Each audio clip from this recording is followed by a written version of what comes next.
नमस्कार। आइए महाभारत के आदि पर्व की एक कथा सुने और देखें कुछ सीख सकते हैं क्या। एक समय राजा परीक्षित के पुत्र जन्मेजय कुरुक्षेत्र में अपने 3 भाइयों समेत एक यज्ञ अनुष्ठान कर रहे थे। यह अनुष्ठान बहुत लंबा चला। जब वे सभी यज्ञ सत्र में बैठे थे तब वहाँ एक कुत्ता आ गया। जन्मेजय के भाइयों ने उसे पीटा और वो बहुत रोता हुआ अपनी माँ शर्मा के पास आया।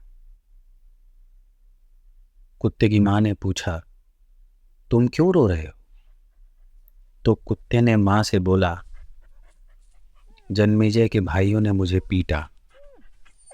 माँ ने कहा, अवश्य तुमने कोई अपराध किया होगा जिसके कारण तुम पीटे होगे। वह तुरंत बोला, मैंने कोई अपराध नहीं किया। मैंने भविष्य को न ही देखा और न चाटा। शर्मा यह सुनकर बहुत दुखी हुई। वह उसी स्थान पर जा पहुंची जहां जन्मेजय भाइयों समेत यज्ञ कर रहे थे। दुखी माता ने उनसे पूछा, मेरे बेटे ने न भविष्य को देखा और न ही चाटा। बिना कोई अपराध किए उसे क्यों मारा आपने? जन्मेजय और उसके भाई कुछ न बोले।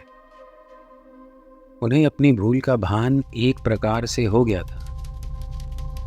शर्मा ने कहा, तुमने बिना किसी अपराध के इसे पीटा, इसलिए तुम पर अचानक ही महान भय आएगा।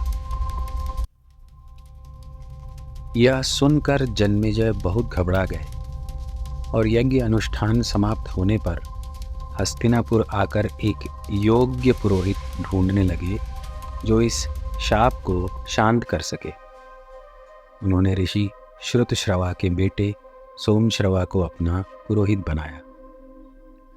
जन्मेजय ने अपने भाइयों से कहा कि सोमश्रवा को उन्होंने अपना पुरोहित बना लिया है और उन्हें बिना विचार किए उनके आदेशों का पालन करने के लिए कहा, और भाइयों ने वैसा किया भी। सोमश्रवा के अनुष्ठान से शर्मा का शाप टल गया।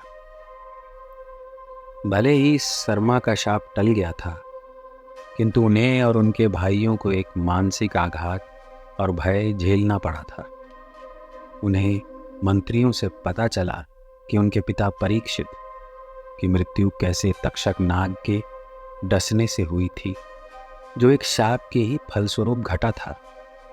यह सुनकर जन्मेजय और उनके भाई बहुत दुखी हो गए। एक अनदेखा भय जिसने उन्हें बहुत मानसिक कष्ट पहुंचाया, उन्हें झेलना ही पड़ा। इस कथा से सीख यह मिलती है, किसी भी बुरे कर्म का दंड अवश्य मिलता ही है। वह अवश्यंभावी है। हरे कृष्ण।